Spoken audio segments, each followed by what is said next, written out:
कोई पाठ, ये सब कुछ भी नहीं होगा। तो सब लोग जो है, और जो ऐसा करेगा उसको जेल में बंद कर दिया जाएगा, फांसी लगा दिया जाएगा।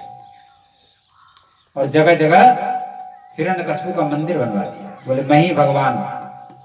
और आरती होने लगे, ओम जय हिरण्यकशिपु देव, अपनी आरती करवाने लगा।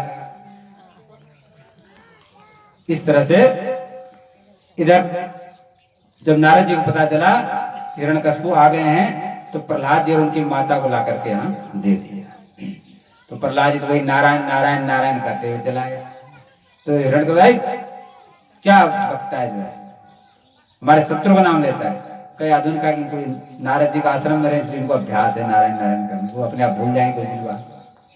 थोड़े बड़े हो गए प्रहलाद जी, 5 वर्ष के, बोले इसको पढ़ने के लिए भेज दिया जाए। तो उनके गुरु थे शुक्राचार्य, लेकिन शुक्राचार्य तो तपस्या करने गए, तो उनके पुत्र थे संड और अमर, बोले ये पढ़ाएं। लेकिन महाराज जी पढ़ना क्या, तो पढ़ के आए थे पहले से, लेकिन ये नीति रखने के लिए पढ़ने लगे। और वही राजनीति की शिक्षा पढ़ाते थे, दैत्य शिक्षा, आसुरी विद्या, लेकिन उसको ये पढ़ते नहीं थे, केवल ऊपर ऊपर से पढ़ते थे, बाकी दिन का भक्ति मानना था। हमेशा खेल करते थे प्रहलाद जी, तो ठाकुर जी की मूर्ति बनाते, उसके साथ खेल करते, कभी हंसते, कभी गाते, कभी रोते, कभी बोलते, ऐसी स्थिति होती। और जब गुरुजी इधर उधर चले जाते, सब साथियों को लेकर बैठ जाते और उनसे कीर्तन करवाते, ज्ञान उपदेश देते। एक दिन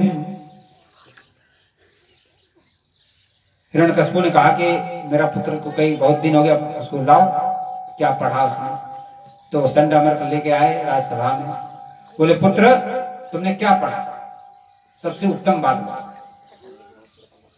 तो प्रहलाद जी ने कहा कि पिताजी भगवान विष्णु की भक्ति करना ये सबसे उत्तम है, उनकी 9 भक्ति है, 9 प्रकार से भक्ति करनी चाहिए। महाराज गोद में से फेंक दिया नीचे, अरे दुष्ट, तुम जो है हमारे शत्रु का नाम लेता, किसने पढ़ाया तुम्हें। बोले जो गुरु जी है ना, इनको फांसी लगा दो, जो हमारे पुत्र को जो भगा रहा है और विष्णु की भक्ति बताता है। गुरु जी तो कांपने लगे महाराज, बोले महाराज हमने तो नहीं पढ़ाया कुछ इसको, पता नहीं कहां से पढ़ के आया। फिर गुरु जी ने कहा कि कोई बात नहीं, अभी लाइन पे इसको ले लेंगे, आप दोबारा इसको भेजो गुरुकुल में। दोबारा भेज दिया। एक दिन की बात है, गुरु जी कहीं बाजार गए थे किसी काम से, तो साथी बालकों ने कहा प्रहलाद भैया चलो खेलते हैं हम लोग। तो प्रहलाद जी ने सबको बैठा लिया और ज्ञान उपदेश देने लगे। उनको सारी बात बताई कि जन्म मृत्यु कैसे होता है, जीव कैसे इस भवसागर से पार हो सकता है। विस्तार से वर्णन भागवत जी में लिखा हुआ है। कौमार आचरित प्राज्ञो धर्मान भागवतानि दुर्लभम मानुसंजन तदप्य ध्रुव मदर्थदम। प्रहलाद जी कह रहे हैं कि संसार में मनुष्य जीवन बड़ा दुर्लभ है, और इस मनुष्य शरीर के द्वारा भगवान की प्राप्ति होती है, लेकिन मनुष्य शरीर का भैया पता नहीं है कि इसका अंत कब हो जाए। इसलिए बुद्धिमान पुरुष को चाहिए कि समय रहते ही भगवान की भक्ति करने लगे। जब से जागो जब ही सवेरा, तो जो हो गया सो उसको भूल जाओ, अभी से भगवान की भक्ति प्रारंभ करो। प्रहलाद जी तो करेंगे बचपन से भगवान की भक्ति करनी। इस तरह से प्रहलाद जी उपदेश कर रहे हैं। राम नाम सुखदाई भजन करो भाई, ये जीवन 2 दिन का। राम नाम सुखदाई भजन करो भाई, ये जीवन 2 दिन का। राम नाम सुखदाई भजन करो भाई, ये जीवन 2 दिन का। राम नाम सुखदाई भजन करो भाई, ये जीवन 2 दिन का। यह तन है जंगल की लकड़ी, ये तन है जंगल की लकड़ी, यह तन है जंगल की लकड़ी, ये तन है जंगल की लकड़ी। आग लगे जल जाई भजन कर भाई, ये जीवन दो दिन का। आग लगे जल जाई भजन करो भाई, ये जीवन दो दिन का। राम नाम सुखदाई भजन कर भाई, ये जीवन दो दिन का। राम नाम सुखदाई भजन करो भाई, ये जीवन दो दिन का। यह तन है कागज की पुड़िया, ये तन है कागज की पुड़िया। यह तन है कागज की पुड़िया। ये तन है कागज की पुड़िया। बूंद पड़े गल जाई भजन कर भाई, ये जीवन दो दिन का। बूंद पड़े गल जाई भजन करो भाई, ये जीवन दो दिन का। हवाई लगे उड़ जाई भजन करो भाई, ये जीवन दो दिन का। राम नाम सुखदाई भजन करो भाई, ये जीवन दो दिन का। यह तन है माटी का ढेला, ये तन है माटी का ढेला। यह तन है माटी का ढेला। ये तन है माटी का ढेला। बूंद पड़े गल जाई भजन कर भाई, ये जीवन दो दिन का। बूंद पड़े गल जाई भजन करो भाई, ये जीवन दो दिन का। राम नाम सुखदाई भजन करो भाई, ये जीवन दो दिन का। राम नाम सुखदाई भजन करो भाई, ये जीवन दो दिन का। यह तन है फूलों का बगीचा, ये तन है फूलों का बगीचा। यह तन है फूलों का बगीचा। ये तन है फूलों का बगीचा। धूप पड़े मुरझाई भजन करो भाई, ये जीवन दो दिन का। धूप पड़े मुरझाई भजन करो भाई, ये जीवन दो दिन का। राम नाम सुखदाई भजन करो भाई, ये जीवन दो दिन का। यह तन है सपनों की माया, ये तन है सपनों की माया। यह तन है सपनों की माया। ये तन है सपनों की माया। आँख खुले कुछ नाही भजन कर भाई, ये जीवन दो दिन का। आँखें खुले कुछ नहीं भजन करो भाई, ये जीवन दो दिन का। राम नाम सुखदाई भजन करो भाई, ये जीवन दो दिन का। राम नाम सुखदाई भजन करो भाई, ये जीवन दो दिन का। बोलो भक्तवत्सल भगवान की। जय। तो प्रहलाद जी उपदेश कर रहे हैं बालकों को कि भैया सब लोग भगवान का भजन करो, और भगवान प्रसन्न होते हैं कीर्तन करो। कीर्तन करने से भगवान का दर्शन होता है, कीर्तन करने से हृदय पिघल जाता है। देखो आप बैठ के भजन करोगे तो नींद आएगा, लेकिन 4 जने बैठ जाए और थोड़ा ढोल बज जाए और संकीर्तन हो जाए तो नींद चली जाए। इसीलिए संकीर्तन की बड़ी महिमा है। तो प्रहलाद जी ने कहा भैया सब लोग कीर्तन करो बैठ करके। तो सब लोग गोल मंडल में होकर के बीच में प्रहलाद जी हैं और चारों तरफ उनके मित्र लोग हैं और हरि कीर्तन महाराज जी चालू हो गया। नाच नाच करके गा गा करके सब लोग कीर्तन करने लगे। अरे वाह।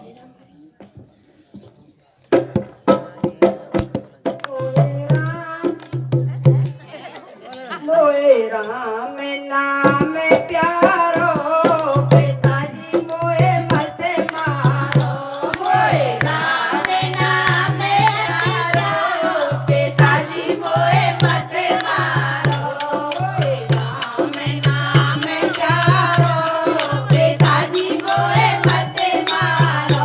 मोए राम नाम प्यारो पिताजी मोए मत मारो। राम नाम के कारण ऊंचे पर्वत पे पिटवायो। राम नाम के कारण ऊंचे पर्वत पे पिटवायो।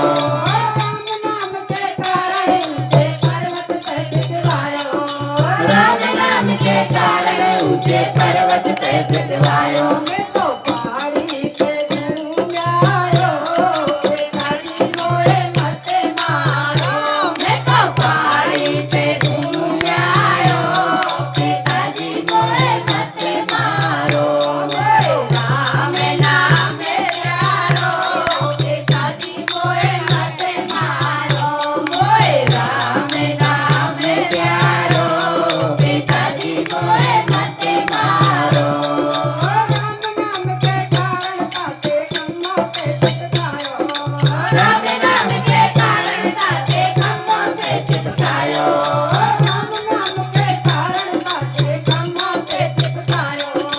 राम नाम के कारण ताते खम्भों से चिपकायो। मैं तो हाथ में टेकायो पिताजी मोए मत मारो। मैं तो हाथ में से आयो पिताजी मोए मत मारो। मोए राम नाम प्यारो पिताजी मोए मत मारो। मोए राम नाम प्यारो पिताजी मोए मत मारो।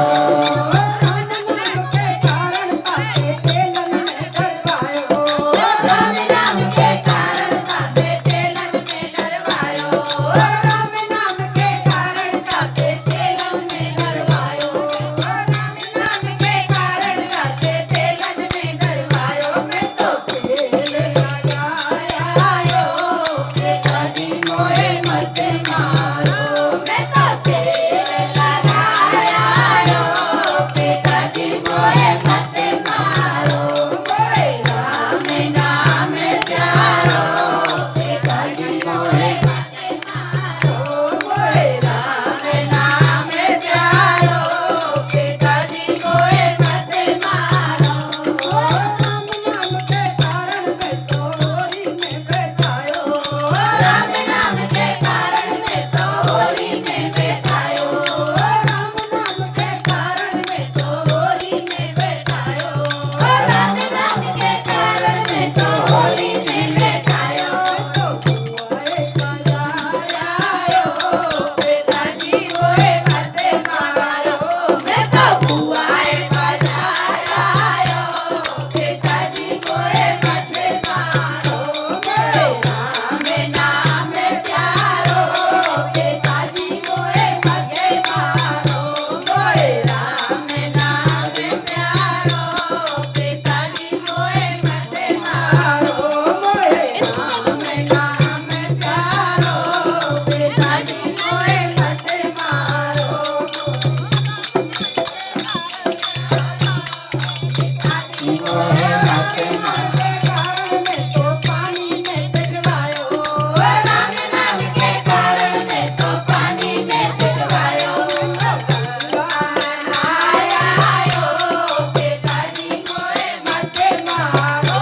मैं तो गंगा नहायो पिताजी मोए मत मारो। मोए राम नाम प्यारो पिताजी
बोलो भक्तवत्सल भगवान की।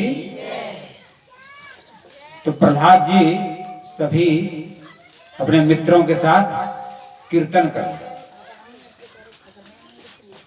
तो गुरु जी आ गए। महाराज बाजार गए थे गुरु जी ने देखा ये तो यहाँ तो दूसरा ही दृश्य हो रहा है, पाठशाला की जगह भजनशाला बन गई। तो उसने जोर से डांटा, बंद करो ये सब। लेकिन सब तो मस्त हैं, सब उछल उछल के कूद कूद करके कीर्तन कर रहे हैं, किसी को होश ही नहीं है। तो गुरुजी ने सोचा यदि राजा को पता चल गया ना तो पहले तो हम ही दोनों को बंद होना पड़ेगा जेल में, और ये सब भी जेल में जाएंगे। तो गुरुजी ने जाकर प्रहलाद जी को छू दिया, जैसे छुआ हमारे उनको भी करंट हो गया, वो भी हरे राम वो भी शुरू कर दिए कीर्तन करना। इधर हिरण्यकशिपु ने एक दूत भेजा, जाके देखो क्या हो रहा है वहां पे पाठशाला में, प्रहलाद कैसे पढ़ रहा है, क्या कर रहा है। तो सैनिक आया, उसने देखा यहाँ तो नाच गान चल रहा है, जो भजन हो रहा है। तो उसने सोचा कि यदि राजा को पता चलता है तो सबको जेल में बंद करेंगे। तो उसने भी जाकर प्रहलाद को रोकना चाहा, जैसे छुआ महाराज वो भी नाचने लगा। दूसरा आया, तीसरा आया, चौथा आया, कई भेज दिए, लेकिन सब आके यहीं बच।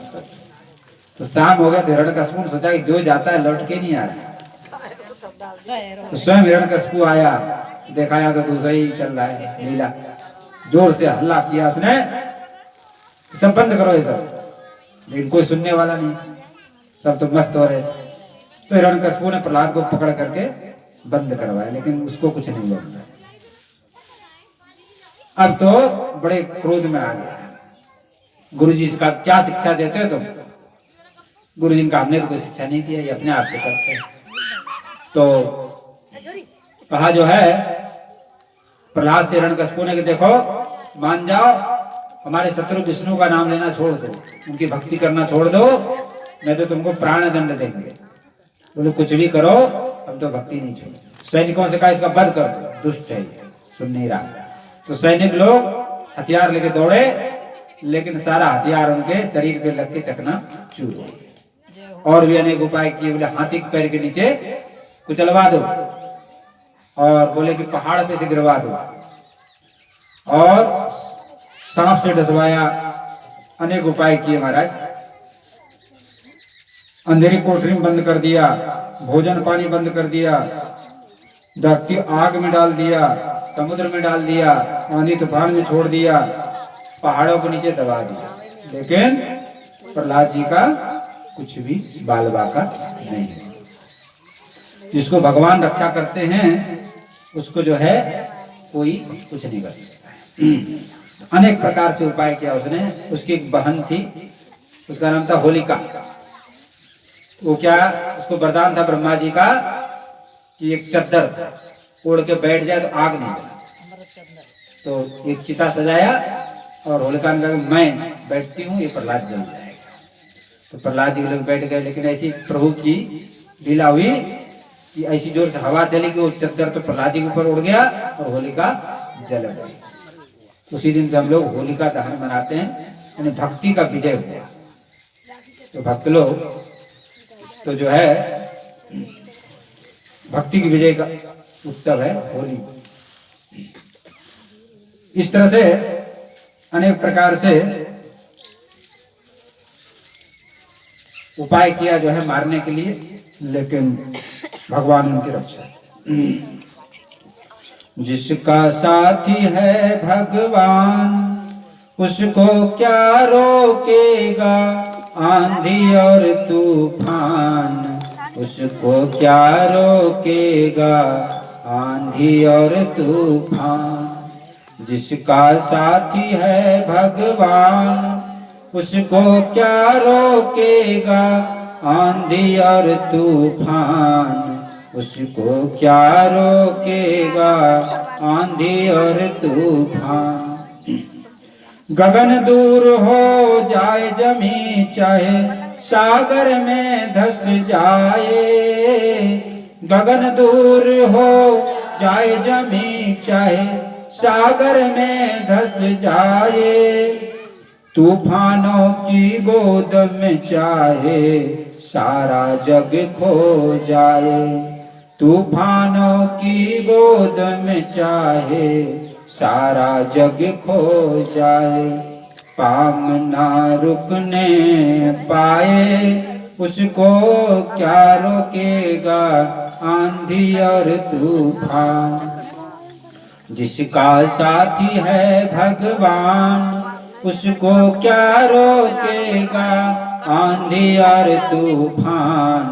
उसको क्या रोकेगा आंधी और तूफान।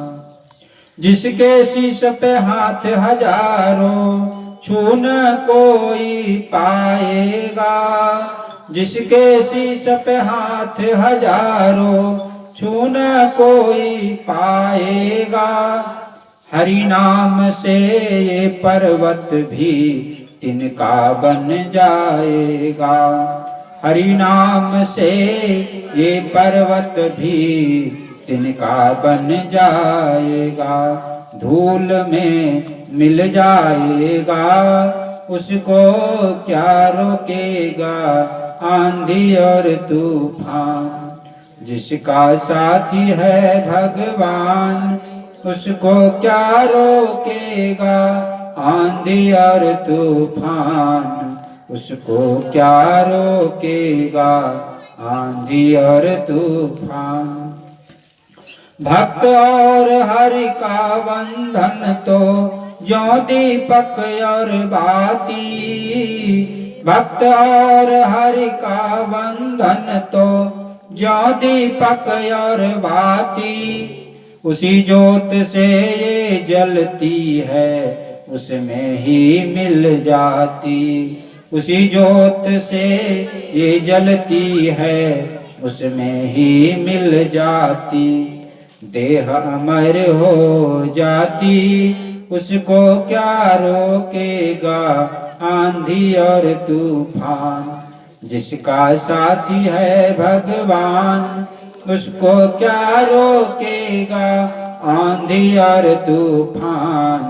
उसको क्या रोकेगा आंधी और तूफान। बोलो भक्तवत्सल भगवान की जय। अनेक प्रकार से उपाय किया नहीं मरे तो हिरण्यकशिपु ने कहा अब मैं स्वयं अपने हाथ से मारूं। एक लोहे का खंभा था उसको आग से जला के लाल कर दिया। उसमें प्रहलाद जी को बांध दिया और बोले बता तेरा हरि तेरा भगवान क्या इस खंभे में भी है। तू कहता है कि सब जगह है। प्रहलाद जी ने कहा हाँ पिताजी हमारे जो भगवान है वो सर्वत्र है हर जगह है इस खंभे में भी। उसने क्रोध में आकर के खंभे पे गदा का प्रहार किया। हमारा जो खंभा फट गया उसमें से नृसिंह भगवान पड़ा। बोलो नृसिंह भगवान की। अब तुम्हारा नृसिंह भगवान और हिरण्यकशिपु में घमासान युद्ध हुआ। लेकिन कब तक युद्ध करेगा भगवान के सामने। पकड़ लिया और पकड़ करके गोदी में बैठा गोदी में उठा लिया गोदी में भगवान गोदी में उठा ले।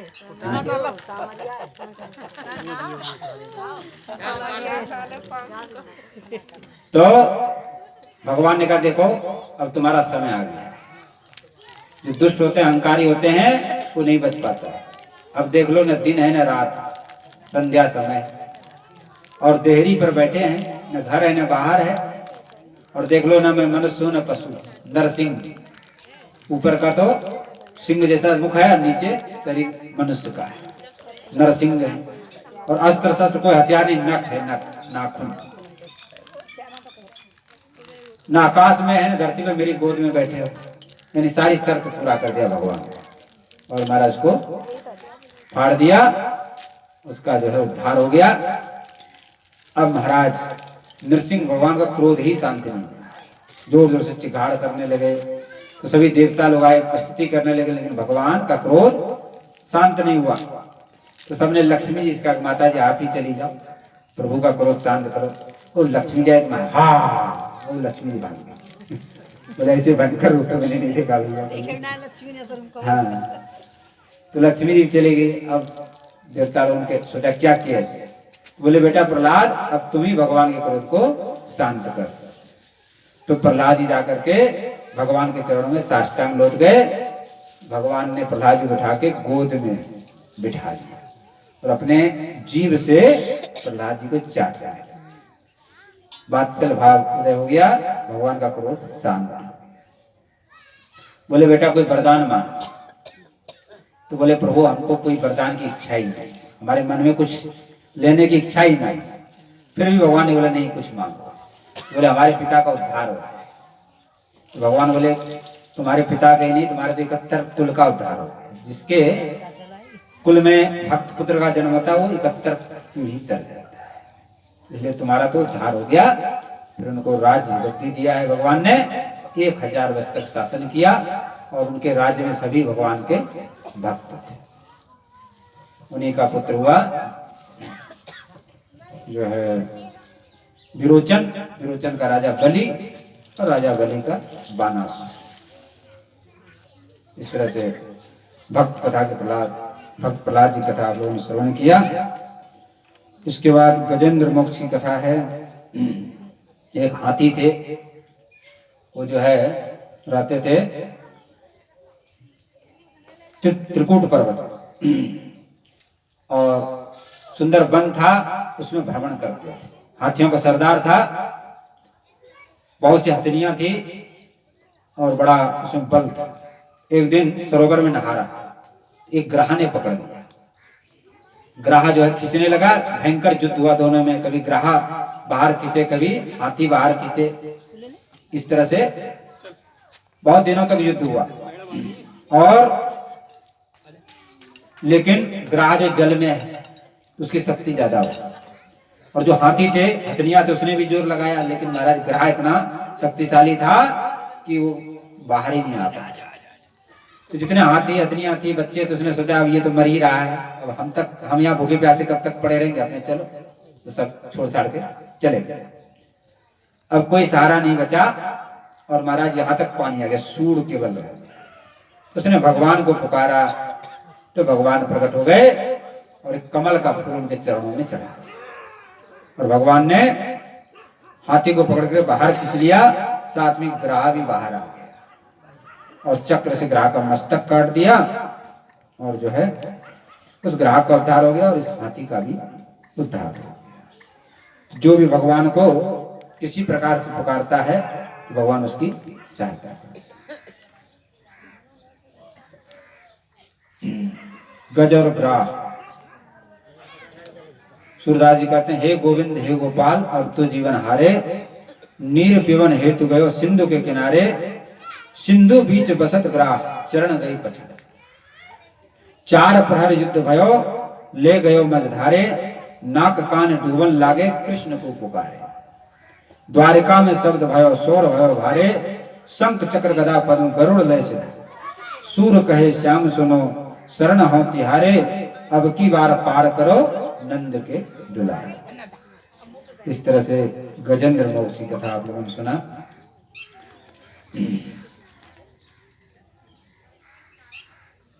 आप लोगों ने अभी तक बहुत सी कथाएं सुनी। ध्रुव जी का चरित्र सुना, प्रहलाद जी के चरित्र, अजामिल का, सबकी कथा सुनी। सुखदेव जी महाराज की कथा सुनी। सभी का सारांश ये है कि जीव का जो उद्धार हुआ है सत्संग से और पतन हुआ है कुसंग से। जैसा आदमी संग करता है वैसा ही रंग चढ़ता है। यदि आप उत्तम संग करेंगे, अच्छे लोगों का संग करेंगे तो आप उत्तम बन जाएंगे, और कुसंग में पड़ जाएंगे। जैसे कोई गुटखा बीड़ी तंबाकू खाता पीता हो, शराब पीता हो, वैसे लोगों के साथ में रहने लगे तो हम भी वैसे ही बन जाएंगे। कोई भक्ति भजन करता हो, उनके साथ रहेंगे तो हम भी भक्ति भजन ही करेंगे। जैसा संग वैसा रंग। ये सब शिक्षा मिलती है सत्संग से। संत भगवान सब शिक्षा देते हैं और गुरु कृपा से ये होता है। जैसे कि ध्रुव जी के गुरु हैं नारद जी, प्रहलाद जी के भी गुरु हैं नारद जी, अनेक लोग। रुक्मिणी जी के भी गुरु जी हैं नारद जी, सीता जी के गुरु नारद जी। तो नारद जी गुरुदेव हैं। तो गुरु के बिना जीव का कल्याण नहीं होता है। और गुरु और ईश्वर भगवान एक ही तत्व है, अलग नहीं है। जो अलग मानते हैं वो इस बात को नहीं समझ सकते। गुरु को शरीर नहीं होता है, जो पंचभूत का शरीर है, ये शरीर में भाव होता है गुरु के प्रति के भगवान, तो गुरु तत्व होता है। दूसरा, सदगुरु खोजने से नहीं मिलते, क्योंकि हम जीवों की सामर्थ्य नहीं है कि हम गुरु को पहचान सकें। तो जब भगवान की कृपा होती है जब ही सदगुरु मिलते हैं, अपने आप से मिलते हैं, अपने आप से भाव बन जाता है, और जिसका जहां जाना होता है उसका भाव वहीं पर बन जाता है, वैसे ही बानक बन जाता है। तो गुरु की आवश्यकता है। गुरु की आवश्यकता क्यों है? सामान्य रूप से जैसे हम लोग विद्यालय में पढ़ते हैं, सोचें पुस्तक पढ़ करके पास हो जाए तो नहीं होगी, आपको विद्यालय जाना पड़ेगा, मास्टर के पास पढ़ना पड़ेगा। ये तो संसार की विद्या पढ़ाते हैं जो अध्यापक हैं, और जो अध्यात्म की विद्या है, संसार से पार जाने की विद्या, गुरु सिखाते हैं, सदगुरु सिखाते हैं। गुरु का अर्थ क्या है? गुरु का अर्थ होता है अंधकार, गुरु का अर्थ होता है प्रकाश, जो जीव को माया रूपी अंधकार से निकाल करके भगवान रूपी प्रकाश की ओर ले जाए, उनका नाम है। बाकी तो सब गुरु हैं, जो जिस चीज को सिखा दे, तो हारमोनियम सिखा रहे तो हारमोनियम के गुरु, ढोलक सिखा दे ढोलक के गुरु, जो जिस काम को सिखाता है। जैसे ब्राह्मण देव हैं, कुल गुरु बोलते हैं, उनको पूजा पाठ कराते हैं, वो कुल गुरु हैं। माता पिता भी गुरु हैं, गुरु तो सभी हैं, लेकिन सदगुरु कौन है? सदगुरु वो है जो जीव को माया से छुड़ा के भगवान की तरफ ले। देखो, जैसे जहर है, आपको जहर दे दिया जाए तो क्या होगा? मरोगे कि जिंदा रहोगे? और जहर देने वाला आपका दुश्मन होगा कि मित्र होगा? ऐसे ही जो संसार है ये जहर ही है, लेकिन कोई संसार ही दे रहा है आपको, तो जहर ही दे रहा है। तो सच्चे जो संत होते हैं, सदगुरु होते हैं, वो संसार नहीं देते जीव को, वो तो भगवान को देते हैं। तो सदगुरु वही है जो संसार न दे के भगवान को, कभी कभी संसार दे देते हैं, इसलिए देते हैं चलो ऐसे तो मानेगा नहीं, उसकी संतुष्टि हो जाए फिर भगवान की। चित्रकेतु राजा था, उसको जो है बहुत सी रानियां थी, कोई लड़का नहीं हो रहा था, तो अंगिरा ऋषि नारद ऋषि पहुंच गए शिक्षा देने के लिए, लेकिन उसने कहा महाराज आपकी शिक्षा अच्छी नहीं लग रही है, पहले हमको बेटा हो जाए तब कुछ शिक्षा आपकी सुनेंगे। तो बोले ठीक है, तुम्हारे भाग्य में तो नहीं है, लेकिन हो जाएगा, लेकिन वो दुख है, उसका परिणाम दुख होगा। एक पुत्र हुआ, तो जो बड़ी रानी से पुत्र हुआ तो उससे राजा प्रेम करने लगे, तो शेष रानियों को डाह हो गया। बोले देखो लड़के के कारण राजा हमारे पास नहीं आते हैं, उस लड़के को जहर दे के मार दिया, और जोर जोर से नाटक करके रोने लगी कि सबसे ज्यादा दुखी सी हुआ। तो नारद ऋषि अंगिरा ऋषि आए, राजा भी बड़े दुखी थे, तो नारद जी ने उस आत्मा का आह्वान किया जो लड़का था। तो उस लड़का की जो आत्मा था, उसने कहा देखो मैं तो अनेकों जन्मों तक आपका पिता बन चुका हूँ, आप हमारे पुत्र बन चुके हैं। कभी जीव स्त्री बनता है, कभी पुत्र बनता है, कभी कुछ बनता है, ये तो अनेकों जन्मों से आ रहा, कोई किसी का कुछ नहीं, केवल थोड़ा जन्म से पहले कोई नहीं था हमारा, मरने के बाद भी कोई नहीं रहेगा, बीच में थोड़ा सा समय लग रहा है कि हमारे बेटा हैं, स्त्री हैं, पुत्र हैं, नातेदार। ये मकड़ी का जाल है, मकड़ी स्वयं जाल जो है फैला लेता है, उसी में फंस जाता है, तो हम लोगों ने स्वयं जाल फैला रखा, उसी में फंसे रहते हैं। तो गुरु जो होते हैं माया जाल से जीव को छुड़ाते हैं। गुरु जो है माँ के भी समान, जैसे माँ बच्चे का पालन पोषण करती है, दूध पिलाती है, ऐसे जो गुरु होते हैं उस शिष्य का पालन पोषण करते हैं। पिता के समान में भी है, पिता जैसे पालन पोषण, जैसे पिता का उदाहरण क्यों दिया गया? जैसे कन्या पिता के घर पलती है, और जब योग हो जाती है, अवस्था प्राप्त हो जाती है, तो पति के घर चले जाते हैं। इसी तरह से गुरु पिता के समान है, शिष्य जब शिष्य को योग बना करके भगवान के हाथ में सौंप देते हैं, क्योंकि भगवान ही स्वामी है सबके जीव के। इस तरह से अब गुरु की पहचान क्या है? जैसे जीव की बस की बात नहीं कि किसी संत महात्मा गुरु की पहचान पाए, बाहरी क्रियाओं से पता नहीं चलता, लेकिन फिर भी सामान्य पहचान यह है कि संसार से विरक्त हों और स्वयं भक्ति में लगे हों, दूसरों को भक्ति में लगाते हों, जिनका जीवन पवित्र है। ऐसे गुरु को करना चाहिए। शिष्य की श्रद्धा ही गुरु को पार लगाता है। यदि आपकी श्रद्धा है तो गुरु भले कैसा भी हो, आपका तो कल्याण हो जाएगा। कहानियां अनेक हैं, समय कम है, इसीलिए गुरु बनाने की आवश्यकता होती है। सामान्य भाषा में यहाँ के लोग कहते हैं कि बिना गुरु के कोई भी जो भी दान पुण्य जब तक आदमी करता है तो वो लगता नहीं। क्यों नहीं लगता भैया?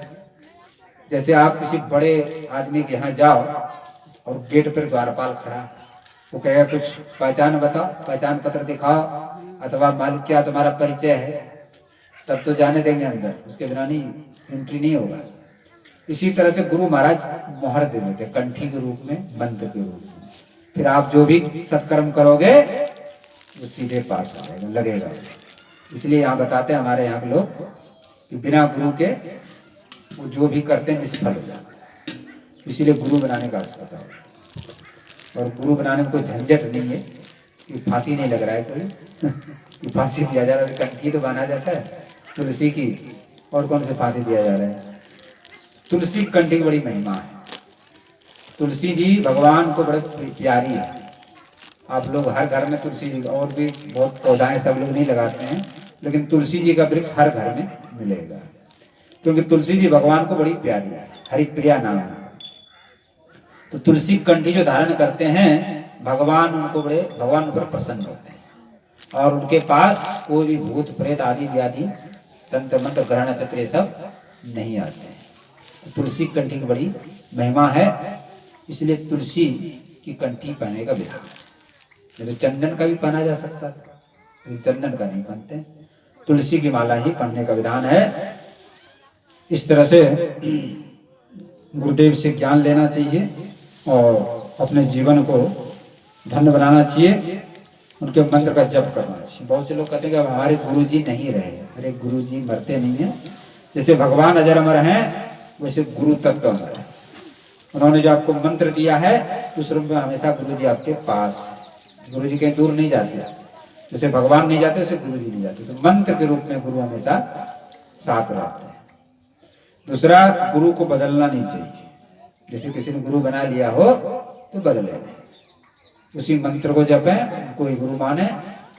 और मान ले नहीं है गुरु जी तो शिक्षा किसी संत से लिया जा सकता है। दीक्षा तो उनका ही रहेगा, मंत्र उनका ही रहेगा, शिक्षा किसी संत से भी ले सकते हैं। जहाँ आपकी भावना हो, भाव हो, उनसे शिक्षा ले सकते। कैसे भजन करें, कैसे जीवन बनावें, कैसे हमारा, देखो संत लोग दोनों बातों की शिक्षा देते हैं। घर परिवार में भी आप सुखी कैसे रहोगे, आपका यहाँ का जीवन भी कैसे सुखी बनेगा और परलोक कैसे सुखी बने, दोनों बात की शिक्षा संत लोग जानते हैं और देते हैं।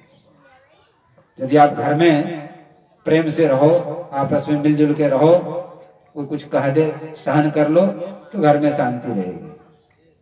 और सास ने 2 कही और बहू ने 4 सुनाई, फिर सास ने 8 कही, महाराज फिर महाभारत शुरू हो जाए, फिर अशांति ही अशांति रहेगी। और आजकल यही हो रहा है कि कोई सहने के लिए तैयार है, सब कोई कम, अपने को कम नहीं मानना चाहते, बस यही झगड़ा का झगड़ा।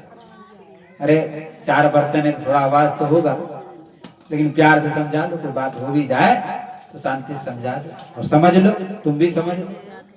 लेकिन दोनों समझते हैं हम बड़े महाराज, बस महाभारत सुबह उठे और बस शुरू। कहते हैं घर ही वैकुंठ है, स्वर्ग है और यही नरक है, बोलते हैं। तो जिस घर में शांति रहता है, अमन चैन है, प्रेम से लोग मिलजुल के रहते हैं, समझो वो वैकुंठ हो गए। और जहाँ सुबह उठते ही किचकिचबाजी, गाली गलौज, मारपीट, लड़ाई झगड़ा शुरू, समझो वही नरक है। तो स्वर्ग नरक बनाना आपके हाथ में है, दूसरा कोई बाहर से नहीं आएगा। आपको ही, आप अपने घर को स्वर्ग बना लो या अपने घर को नरक। तो संत लोग इन सब बातों की शिक्षा देते हैं और बड़े भाग्य से गुरुदेव की प्राप्ति होती है। तो गुरु मंत्र का जप करना चाहिए, उनका चित्रपट अपने पास रखना चाहिए, उनका पूजा करना चाहिए और कभी कभी उनसे मिलते रहना चाहिए। बहुत से लोग क्या करते हैं, गुरु जी बना लिया, साल भर के बाद गुरु पूर्णिमा पे जाएंगे और 5 रुपया दे आएंगे और एक कपड़ा वो अनोखा सा, बस हो गया महाराज जी, गुरु जी हो गया। हो गुरु जी रमते राम जन कहूँ तो कान उसके बाद कोई मतलब नहीं। है महाराज जी। हाँ जी, गुरु रमते राम कहूँ अंत चले गए तो कहाँ ढूंढे मैंने। वो आपकी भावना हो तो आ जाएंगे आपके पास। भाव के वश में भगवान होते हैं। यदि आपकी भावना है जैसे भगवान आ जाते हैं वैसे गुरु भी आ जाते हैं। आज खुल गए भाग्य हमारे, हमने पाए सतगुरु प्यारे। आज खुल गए भाग्य हमारे, हमने पाए सद्गुरु प्यारे। हमने पाए सतगुरु प्यारे, हमने पाए, सद्गुरु प्यारे। हमने पाए सतगुरु प्यारे। हमने पाए सद्गुरु प्यारे। आज खुल गए भाग्य हमारे, हमने पाए सद्गुरु प्यारे। आज खुल गए भाग्य हमारे, हमने पाए सद्गुरु प्यारे। आज खुल गए भाग्य हमारे, हमने पाए। मन में बसा है प्यारा नाम, मन में बसा है प्यारा नाम। मन में बसा है प्यारा नाम। मन में बसा है प्यारा नाम। सद्गुरु प्यारे तेरा नाम, सद्गुरु प्यारे, तेरा नाम। सद्गुरु प्यारे तेरा नाम, सद्गुरु। प्यारे तेरा नाम। आज खुल गए भाग्य हमारे, हमने पाए सद्गुरु प्यारे। आज खुल गए भाग्य हमारे, हमने पाए सद्गुरु प्यारे। भाग्य हमारे, हमने पाए सद्गुरु प्यारे। गुरु बिना मोहे कोई न भावे, गुरु बिना मोहे कोई न भावे। गुरु बिना मोहे कोई न भावे। गुरु बिना मोहे कोई न भावे। जीवन नैया तेरे हवाले, जीवन नैया तेरे हवाले। जीवन नैया तेरे हवाले। जीवन नैया तेरे हवाले। आज खुल गए भाग्य हमारे, हमने पाए सद्गुरु प्यारे। आज खुल गए भाग्य हमारे, हमने पाए सद्गुरु प्यारे। हमने पाए सद्गुरु प्यारे, हमने पाए सद्गुरु प्यारे। आज खुल गए भाग्य हमारे, हमने पाए सद्गुरु प्यारे। आज खुल गए भाग्य हमारे, हमने पाए सद्गुरु प्यारे। आज खुल गए भाग्य हमारे, हमने पाए सद्गुरु प्यारे। बोलो गुरुदेव भगवान की। आज जो है सुबह सुबह तो गई थी महिलाएं वहां पर कंठी लेने ज्ञान लेने आगे भाषा में बोलते हैं। पूछ रहे थे कि नाम क्या है आपका। हमने क्या बता देते हैं, मोहनदास बाबा नाम। बहुत से लोग जानते नहीं होंगे इसीलिए बता देते हैं, मोहनदास नाम। और हमारा उद्देश्य है कि कोई भगवान की भक्ति में लगे और रोज रोज यही बात बता रहे हैं, फिर बता देते हैं कि भगवान की भक्ति से जीव सुखी हो सकता है और कोई अन्य उपाय नहीं है। और भगवान की भक्ति करना बड़ा सरल है। सरल क्या है? तो भगवान का नाम लेना है। काम करते चलो, नाम रटते चलो। जीभ से भगवान का नाम लेना है। तो भगवान का नाम चलते फिरते उठते बैठते काम करते भी ले सकते हैं। इसमें कोई समस्या नहीं है, कोई पैसा खर्च नहीं हो रहा है, कोई समय की पाबंदी नहीं है। जब भी आपको समय मिले जब भी ले सकते हैं। और वो नाम यदि गुरु द्वारा प्रदत्त हो तो सर्वोत्तम है। तो कोई यदि भक्ति भजन करना चाहते हो तो हम उसकी सहायता करते हैं। हम देखो अपने गुरु तो मानते नहीं है, लेकिन कोई भक्ति भजन में सहायता चाहता है तो उनको कंठी मंत्र भी दे देते हैं। कोई भजन करे ठाकुर जी भगवान। देखो गुरु तो बना लिया और गुरु के अनुसार चले तब तो लाभ होगा। गुरु देखो पकड़ के तो नहीं ले जाएंगे आपको। गुरु मार्गदर्शक होते हैं, आपको रास्ता दिखाएंगे, उसके अनुसार आपको चलना होगा। यदि आप चलेंगे तो आपको लाभ होगा। एक बार बताओ, हम जो पीट रहे हैं यहाँ पर आपके यहाँ करके, हमको क्या लाभ है? आपके लाभ के लिए बता रहे हैं। हम तो 2-4 दिन क्या करके अपने चले जाएंगे, गोवर्धन पहुंच जाएंगे, फिर दूसरे जगह फिर पहुंच जाएंगे। रमता जोगी बहता पानी, कहाँ जाने कहाँ चले जाए। जो बात बताई जा रही है आपके लाभ की, इससे आपको लाभ होगा। संत महात्माओं का जीवन अपने लिए नहीं होता है। परमार्थ कारण साधुन धराशय, उनका जीवन तो दूसरों के लाभ का। देखो हमने एक घर छोड़ दिया, एक परिवार छोड़ दिया, अपनी मैया बाप को छोड़ दिया। वो हमारे लिए सभी माता पिता है। आप लोग जितनी भी माताएं सब हमारी माताएं हैं, जितने भी घर हैं सब हमारे घर हैं। जो भी परिवार, पूरा संसार ही हमारे लिए परिवार के समान है। तो संत महात्माओं की यही भावना रहता है कि सबका हित, सबका जीवन उत्तम बने, सब भगवान की भक्ति में लगे, घर उनका अच्छा बने, उनके बालक संस्कारी बने, घर में धन संपत्ति आवे, लक्ष्मी आवे, दुख दूर हो।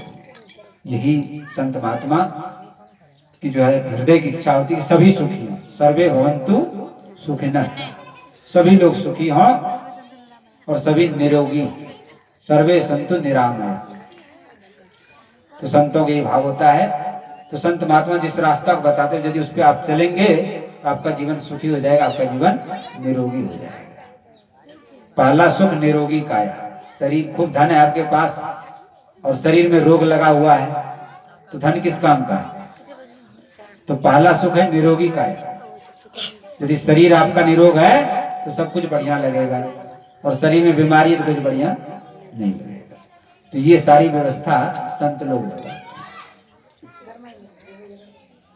सात्विक भोजन करें तो आप निरोग रहेंगे, और मिर्च मसाला खूब ठूस के खाओ, कचौड़ी पकौड़ी, तो बीमार हो। आजकल ज्यादा ऐसे खाते हैं। तो फिर उसमें खर्चा करो, फिर जो है डॉक्टर को देखे।